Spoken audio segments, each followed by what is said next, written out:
नमस्कार, मी Durga. New life begins with Durga या नवीन चॅनलमध्ये आपलं स्वागत करत आहे. तर आजचा विषय आहे आपला की लोक आपल्याशी खोटं का बोलतात. तुम्हाला असं वाटतं का की लोक जे खोटं बोलतात ते आपल्या फसवण्यासाठीच नेहमी बोलत असतात?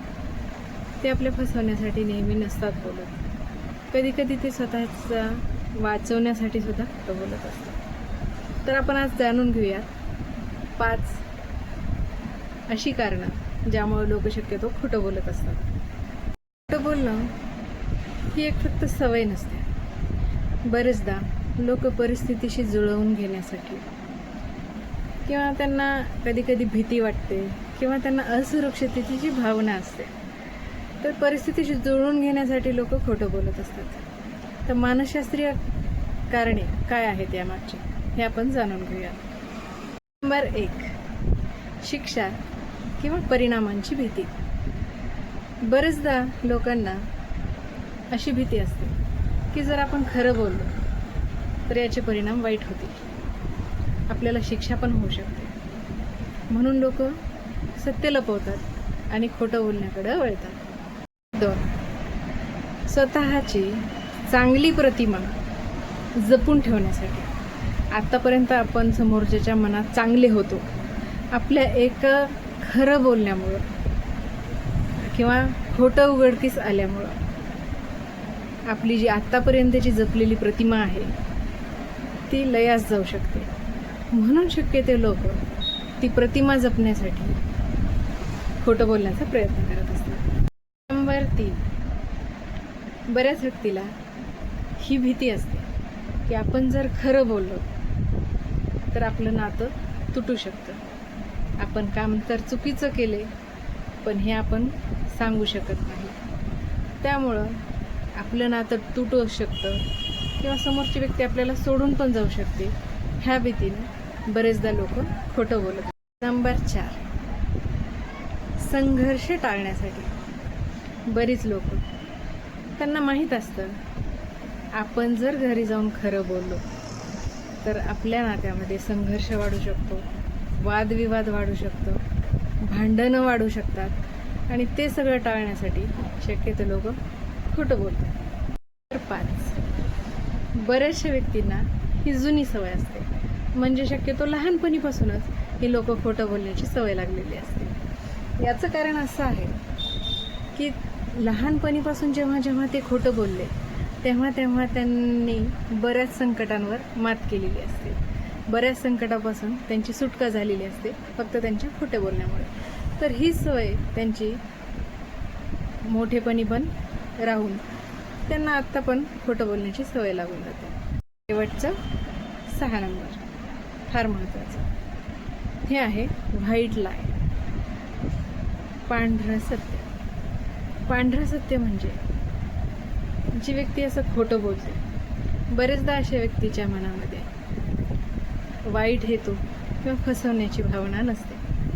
होतं असं की त्या व्यक्तीला असं वाटतं की जर आपण खरं बोललो समोर त्या आपल्या आवडतीच्या व्यक्तीचं मन दुखावू शकेल, वाईट वाटू शकेल. तर त्यांच्या भावना दुखावल्या जाऊ नये, त्यांना वाईट वाटू नये, आपल्या एका खरं बोलण्यानं जर एवढं होणार असेल तर आपण खोटं बोललेलं बरं. हा साधा शुद्ध विचार त्यांच्या मनात असतो, फसवणुकीचा नसतो. ही आपण 6 कारणे जाणून घेतली की लोक शक्यतो खोटं का बोलतात. आता ही जी लोक खोटं बोलतात त्याच्यावर काय बरं उपाय करायचा, आपण ह्या गोष्टींना सामोरं कसं जायचं, काय ॲक्शन्स घ्यायच्या हे आपण आता जाणून घेणार आहोत. त्याचे पण 5 उपाय आहेत. ठीक आहे. नंबर 1, सगळ्यात पहिले जाणून घ्या, समजून घ्या की समोरची व्यक्ती का खोटं बोलत आहे. प्रत्येक खोट्या बोलण्यामागचा अर्थ दरवेळी सारखा नसतो. नंबर 2, दोघांमध्ये विश्वासाचं वातावरण निर्माण करा. सतत दोष देण्याऐवजी एकमेकांमध्ये शांततेने संवाद साधल्याने बरेचदा समोरची व्यक्ती प्रामाणिक होते. हा प्रयत्न नक्की करून पहा. नंबर 3, समोरच्या व्यक्ती वागण्यात पॅटर्न शोधा. बरेचदा असं होतं, ऑब्झर्व करा की एक व्यक्ती एक खोटं बरेचदा बोलते का एकदाच बोलते, हे ऑब्झर्व करा. नंबर 4, स्वतः प्रामाणिक राहा. कारण नात्यात विश्वास निर्माण झाल्याशिवाय, प्रामाणिकपणा समोरच्याला दिसल्याशिवाय हे बदल होणार नाही. आणि हे बदल जे आहेत हे दोन्हीकडून होणं आवश्यक आहे. नंबर 5, आपल्या मर्यादा ठेवा. बाउंड्रीज सेट करा. जर समोरचा व्यक्ती सतत खोटं बोलत असेल, आपल्याला त्याचा त्रास होत असेल, तर एक बाउंड्री सेट करा आणि स्वतःच्या भावनेचं संरक्षण करा. खूप वाईट वाटून घेणं, त्रास करून घेणं, त्यापेक्षा आपल्या ज्या भावना आहेत त्यांचं संरक्षण करा, जेणेकरून तुमचा त्रास कमी होईल. आपण पाहिली 5 मानसशास्त्रीय कारणे आणि 5 उपाय. आता मला एका प्रश्नाचं उत्तर द्या. तुम्ही लास्ट टाईम कधी खोटं बोलला होता आणि त्याचं कारण काय? स्वार्थ का भीती?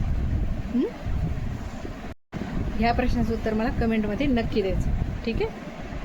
अहो, प्रत्येक खोटं हे वाईट हेतूनेच बोललेलं असतं असं नाही. फक्त त्यामागचं कारण समजून घ्या.